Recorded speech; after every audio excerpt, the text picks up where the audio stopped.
So this is breaking news, you guys.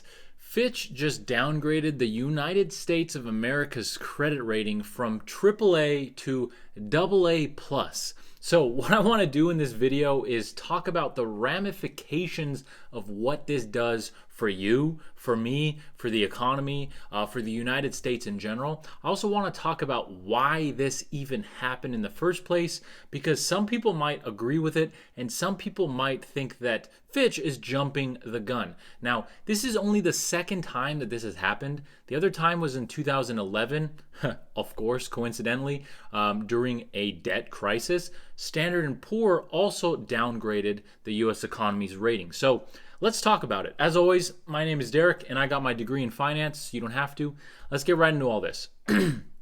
So first and foremost, Fitch is a credit rating agency, and they downgraded the United States of America and their credit rating. Now, the major impact to this, the single most important impact that we all have to think about and realize, is that interest rates are based on credit ratings, just like your interest rate and just like my interest rate. So when the United States interest rate, when the United States credit rating is cut, interest rates are going to go up. Now, the reason this is such a problem is because the United States has such a huge amount of debt, over $32 trillion.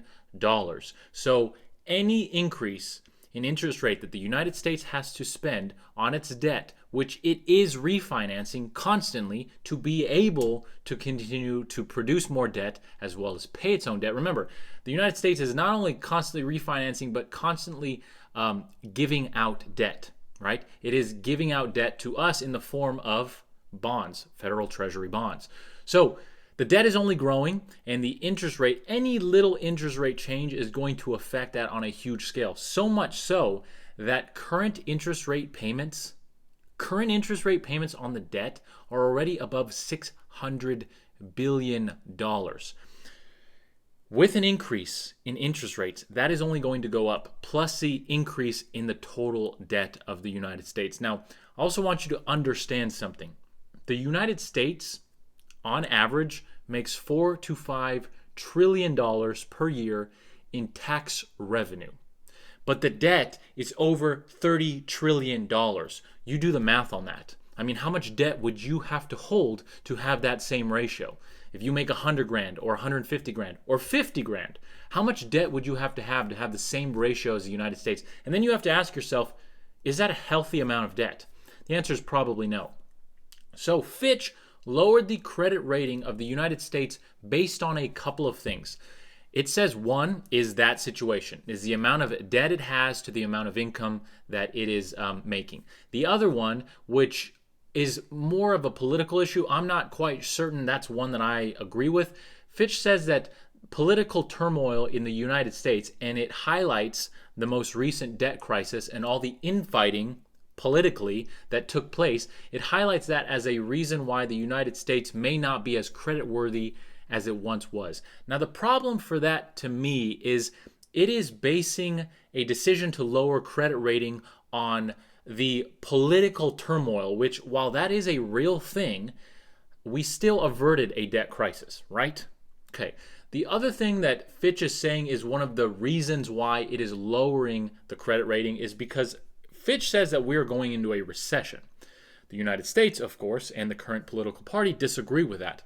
My thing is, when you lower a credit rating based on hypotheticals that may or may not happen, it's kind of like guilty before proven innocent instead of innocent before proven guilty, right? So that's the only thing that I'm not quite certain I agree with on that. With that said, the other thing is the United States has always paid its bills. So if I, as a borrower, always pay my bills, what happens in my personal life doesn't really affect my credit rating. Now, I understand that this is a governmental credit rating. I completely understand that, so it is different. But we can draw similarities and contrasts on this because it still is a credit rating. Now, the majority of the effects that we're going to feel as borrowers, because not only is the United States government a borrower, but we are also borrowers, and their interest rate affects us as borrowers because it is our country. We are Americans. So you need to understand that interest rate payments are going to go up. Now, interest rate payments are already above $600 billion on government debt. Okay, just to put that into perspective, if the government makes a little bit over $4 trillion per year, that is approaching 25%. It's like 15 to 16 to 17% that go just directly to paying off interest.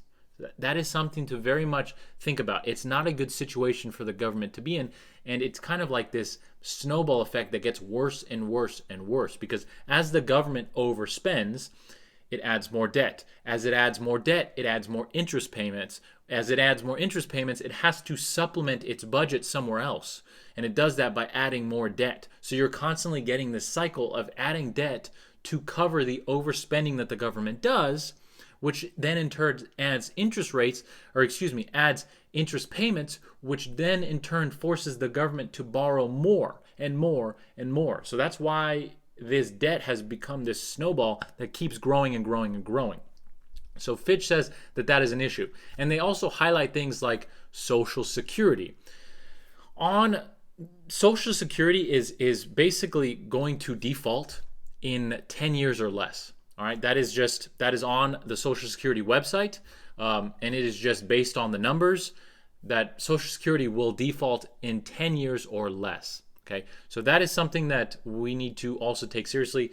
And Fitch is basically saying, hey, look at these. You have these big major issues that you are not taking care of. And the only way to get out of debt for the U.S. government is to cut spending. But where are you going to cut spending? Are you going to cut Social Security spending? I mean, people are going to have an uproar if you do that. Are you going to cut military spending? People may agree with that or not. But the problem is there are a lot of foreign enemies that may take advantage of that. So where are you going to cut spending? Are you going to cut spending from infrastructure, which if we're moving towards electric, we need to spend more money on infrastructure, not less. Look at the condition of the roads, right? Are you instead just going to print money to cover your debt? Because the government could do that. They could print money to cover the debt. But what is that going to do? That is going to increase the one thing that the Fed is trying to decrease, which is inflation. And if you do it enough, it'll increase inflation to a point of no return. So the government is kind of in this zone where debt is looming over them. Just like if you or I make $100,000 a year and we have, $500,000, $600,000 of debt looming over us. I mean, I'm right. And it's not in an asset like our mortgage. It's in like student loan debt, gambling debt, overspending debt, just debt that has to be paid, but we're getting diminishing returns on the thing that we spend it on, right? Because roads are diminishing returns. They wear out, they depreciate, they don't appreciate. Okay, spending on Social Security, that they don't get a return on that. They have to pay money on that so people can retire. So they have diminishing returns on the things that they've spent money on. So it's like having bad debt in a sense. So the government is in a pickle pretty much. And Fitch is saying that the reason why they downgraded the credit rating is because of these issues. Now, like I said, I agree on some of them. I also disagree on some of them. I understand that if we enter a recession, tax revenue will go down. And that is what Fitch is saying. But we're not in a recession yet. And there is no guarantee that we will go into one. And people can make inferences. People can try and use the data to see if we, to predict. But it's not certain. So to lower a credit rating based on something that didn't happen yet, I'm not quite so sure of. Not only that, the U.S. government does tend to pay its debt. Now, they don't have a bad credit rating. It's still AA+. But it is not the top tier credit rating anymore. Now, this is breaking news. The government was, of course, shocked. People were shocked. And it's quite interesting to see the ramifications that are going to take place in the next 6 months or a year based on this single decision by a credit rating agency. So now as debtors, people who lend money to the United States government, are they going to see this as a negative, and are they going to stop lending money to the U.S. government? I don't know, because a credit agency can give whatever credit rating they want, but each individual debtor can choose to believe that or not, can choose to use that as part of their analysis on whether to loan or not. And I think most people are going to see that the United States does pay its debts, at least currently. But I also think a lot of people understand that there are serious major problems in this country that are causing people and credit rating agencies like Fitch to lose confidence in the United States and the US dollar. I mean, this has ramifications not only this year, but next year, but a decade down the line, right? Because all these things weaken the US dollar, especially if the US government has to start printing more money to pay down its debt. If it can't find other ways of cutting spending or increasing revenue, it will affect the US dollar. And when you have people in countries like China who want to basically destroy the US dollar as a world reserve currency and want to replace it with something like BRICS, you have pushback from them. Plus, you have a weakening US dollar internally because we can't seem to get our debt figured out. So please let me know in the comments what you think. Let me know if this is going to have major ramifications in your opinion, or if it will just be brushed off. I mean, 2011 happened. Standard & Poor's, which is a huge rating agency, did lower the US credit rating, and we're still here a decade later, and the economy still did boom for the last decade. So will it cause problems or not? I don't know. What I do know is that this is major news. Nobody saw this coming, and I think the United States government in general was a little bit shocked and taken aback. I didn't expect that, and I don't think a lot of people did. So let's see how this plays out. My name, as always, is Derek, and I got my degree in finance, so you don't have to. I love finance. I love personal finance. I love investing, and I love economics in general. And it's been my passion for over a decade. So if you like this stuff too, if you like just raw, real stuff where I just talk to you and I tell you how it is and I tell you my opinions and we can have a discussion, then you're in the right place. I also do edited videos on major topics, right? This was one take.